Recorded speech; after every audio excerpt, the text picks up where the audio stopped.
सब अपने अपने ज़मीन में बस रहे थे और बहुत खुशहाल थे वहाँ। कोई बीमारी नहीं, यहाँ तो दुनिया का बीमारी पैदा हो गया। कल का ढोलाई बाकी होगा तो ढोलाई तक के हम देंगे आप लोग को। मतलब इतना आश्वासन आपको। नमस्कार, आदाब, सलाम। आप देख रहे हैं एक्टिविस्ट लाइव। मेरा नाम इम्तियाज़ है। दोस्तों, मैं अभी इस वक्त नवादा ज़िला के रजौली प्रखंड के चिरैला गांव और बस्ती इलाके कस्बे में मौजूद हूं और यहाँ के लोग किस गुमनामी में ज़िंदगी जी रहे थे, उन तमाम चीज़ों को लेकर मैं हाज़िर हुआ हूँ। आप कह सकते हैं कि ग्राउंड जीरो से मैं यहाँ की हकीकत, चूँकि इस यहाँ के एक मस्जिद, नूरी मस्जिद और चिरैला गांव की जो मस्जिद थी वो लगातार जो है ना कि सुर्खियाँ बटोरी थी, तो इस मस्जिद को और इस गांव को एक नया पहचान दिलाने का कहीं ना कहीं इस मस्जिद ने काम किया। तो मुझे लगा कि रहने वाले उन तमाम लोगों की दुख दर्द को जानना ज़रूरी है और क्या कुछ सुविधाओं से उन तक सुविधा पहुंची है, क्या कुछ सुविधाएं उन तक नहीं पहुंची है। तो उन पे बात करने के लिए हमारे चिरैला गांव के इस बस्ती के एक बड़े बुज़ुर्ग यहाँ पे मौजूद हैं। उनसे जानेंगे और उनसे जानने की कोशिश करेंगे कि क्या कुछ सुविधाओं उनको दिया गया। आप अपना नाम पहले बता दीजिए। मेरा नाम मोहम्मद रफ़ीक अंसारी।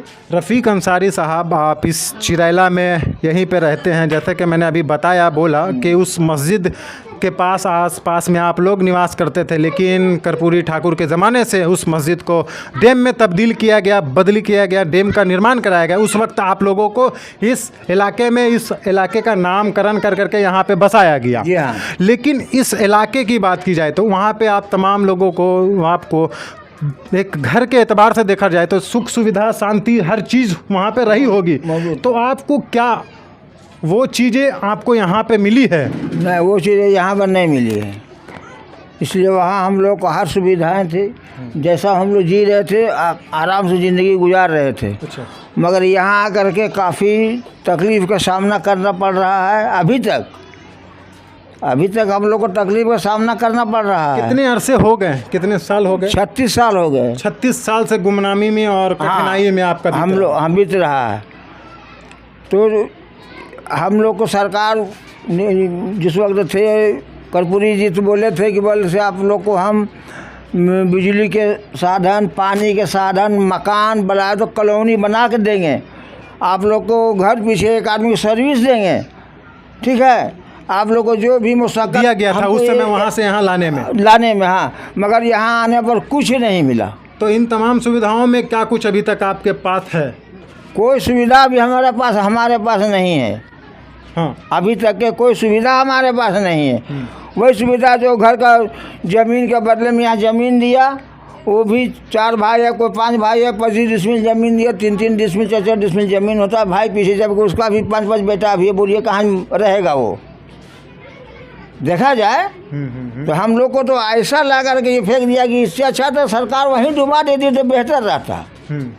वहीं डुबा देती तो हम लोग को तो बेहतर, खुशी होता। मर के भी हम लोग खुश रहते, मगर जी करके भी हम लोग खुश नहीं हैं। अच्छा, नई सरकार बनी है, नई सरकार है, तेजस्वी और नीतीश कुमार की सरकार है जी। आप क्या उनसे अपेक्षा रखते हैं? क्या कुछ उन तक आप मैसेज पहुंचाना चाहेंगे? उन तक ये पहुंचा दीजिए कि हम लोग परेशान हाल में हैं और बहुत सी बात है। जैसे हम लोग को ज़मीन का जो मुआवजा दिया, किसी के 10,000 दिया, किसी के 5,000 दिया, ये देखा जाए, ये रिकॉर्ड है। आपके पास रिकॉर्ड है? उसका रिकॉर्ड है। अच्छा। और सरकार कहा था कि आप लोग को केस का भी पैसा हम देंगे, आप लोग केस करें, हम केस का पैसा देंगे। तो कुछ लोगों को केस का पैसा मिला, कुछ लोगों को मिलबो नहीं कि आज तक के 30 साल हो गया। क्यों नहीं मिला? इसका जवाब चाहिए ना हम लोग को। आखिर जब नहीं मिलना होता तो किसी को नहीं मिलता, और जब मिलना होता तो सबको देना चाहिए था। ऐसा क्यों हुआ? इसका जवाब चाहिए। तो दोस्तों, आपने देखा कि कितने गुमनामी में ये चिरैला गांव के बस्ती के लोग रह रहे हैं। इनको उन तमाम सुविधाओं से लैस एक गांव, एक मोहल्ले को आश्वासन दिया गया था, लेकिन धरातल पर देखा जाए तो इनको उन तमाम सुविधाओं से महरूम कर दिया गया। और एक है हज़रत, उनसे भी जानने की कोशिश करेंगे, उनसे भी बात करेंगे, उनसे भी उनका भी दुख दर्द को जानेंगे कि क्या है। क्या नाम है आपका? मोहम्मद कासिम अशरफी। कासिम अशरफी साहब, आप भी उसी डैम के पास निवास करते थे? चिरैला का ही निवासी हूँ, है ना? वहीं का मस्जिद अभी जो पानी में डूबा है, जी जी जी जी। उसका मुआवजा हम लोग का सही नहीं मिला है। कासिम साहब, सरकारें तो कह रही थी, सरकारों की तरफ से कहा गया, बोला गया था कि आप तमाम को जो है ना, मैंने एक रिपोर्ट देखी थी तो उसमें बताया गया, बोला गया कि कर्पूरी ठाकुर के ज़माने से जब वो डैम का बुनियाद रखा जा रहा था तो आप लोगों को जो है ना उस बदली में ज़मीन दिया गया, पैसे दिए गए, तो क्या कुछ इसकी सच्चाई? लोग से उस टाइम माननीय मुख्यमंत्री कर्पूरी ठाकुर थे, उस टाइम हम लोग से वादा किए थे एक घर में एक घर में नौकरी देंगे, एक आदमी का। उस नौकरी खा गए जो लोग, किसी तरह से हम लोग किसी तरह से ही ला के उठा के, यानी जानवर जिस तरह बसता है उस तरह ला के हम लोग को बसा दिया है। उसका कोई सुविधा नहीं है, कोई इंतज़ाम नहीं है। हम लोग के लिए पानी के लिए तरसते हैं, बिजली के लिए तरसते हैं, रोड के लिए तरसते हैं, नाली के लिए तरसते हैं, कोई चीज़ नहीं इंतज़ाम है। इस ज़मीन का कोई रेंट नहीं है। हम लोग को विस्थापित कर दिया है, इस पर 99 साल का लीज पर बैठा दिया है। ना इसको हम बेच सकते हैं, ना खरीद सकते हैं। आखिर हम इसका हकदार है कि नहीं है। अच्छा, एक बात आप मुझे बताएं कि आपकी वो जो मस्जिद जो डूबी है, उस मस्जिद का भी नाम चिरैला था, और उस मस्जिद के पास में जो आपकी जो ज़मीन थी, वो मस्जिद आपकी रजिस्ट्री ज़मीन थी? हाँ, रजिस्ट्री मस्जिद, वो पूरा ज़मीन है, 1 बीघा ज़मीन था मस्जिद का, पूरा रजिस्ट्री था। हाँ, उसका वहाँ पे बसने वाले लोगों के अपने अपने थे, वहाँ के बसने वाले सब, कोई इंतजाम नहीं है यहाँ, कोई सुनने वाला भी नहीं है। अच्छा, नई सरकार है, आप सरकार तक क्या आपने अभी दर्द भरी दास्तां को आपने बताया, तो मैं भी गुजारिश कर रहा हूँ कि यकीनन इनकी दर्द को आप महसूस एक इंसानियत के एतबार से करेंगे तो सीने में दर्द होगा, जिस सीने में आप एक धड़कता हुआ दिल लेकर के चलते हैं सर।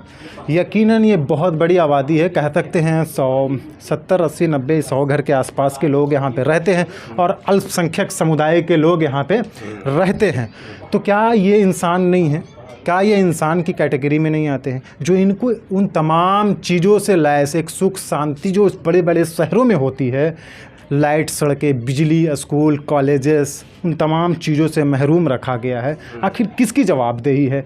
इन तमाम को आश्वासन दिया गया उस वक्त जिस वक्त डैम की निर्माण हो रही थी, जिस वक्त डैम बन रहा था।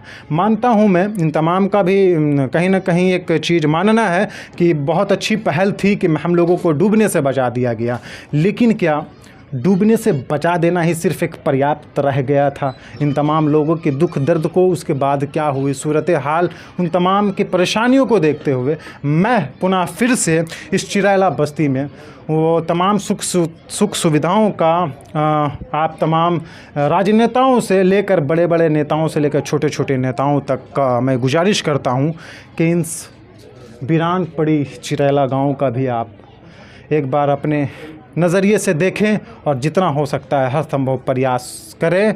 और तमाम लोगों से मैं फिर से गुजारिश करूंगा कि इस वीडियो को जो है ना एक नीतीश कुमार माननीय मुख्यमंत्री वहां तक और डिप्टी सीएम तेजस्वी यादव माननीय उप मुख्यमंत्री तक पहुंचाने में हमारा मदद करें और इस बदहाल पड़ी चिरैला मस्जिद से उस तमाम सुख सुविधाओं से लैस, लाइट, बिजली, सड़क, पानी, तमाम चीज़ों से वहाँ पे सुख सुविधाएं पहुँचनी चाहिए थी जो अभी तक नहीं पहुँची। अच्छा, एक सवाल और हम लास्ट करेंगे आप दोनों से, आप एक स्वर में आप बोल दीजिएगा कि बहुत यहाँ पे जो है ना कहते हैं कि कहीं ना कहीं थोड़ा सा एक घुटन भी महसूस होता होगा आप लोगों को, तो कभी कभी नहीं आप लोगों ने कानूनी प्रक्रियाओं से लेते हुए उन तमाम नेताओं तक आपने इस बदहाल में रह रहे हैं, तो आप लोगों ने इस जनप्रतिनिधि को आप लोगों ने मैसेज नहीं पहुंचाया है क्या? मैसेज के तो अब निकला है, पहले से तो हम लोग किसके पास जाएं? हम लोग विधायक के पास जाते हैं तो कुछ सुनता है नहीं, कलेक्टरेट जाते हैं तो लेकर के दरख्वास्त देते हैं तो टोकरी में डराया जाता है। अब किसके पास जाएं हम लोग उतना पावर है नहीं जो कि मुख्यमंत्री के पास तक के जाए क्या? हम लोग को उतना पावर है या नहीं जो कि मुख्यमंत्री के दरवाज़ा खटखटा में कुंडी उसका दरवाज़ा के जो हम लोग को सुने? ऐसे बड़े बड़े लोग को सुन रहे, हम गरीबों को कहाँ?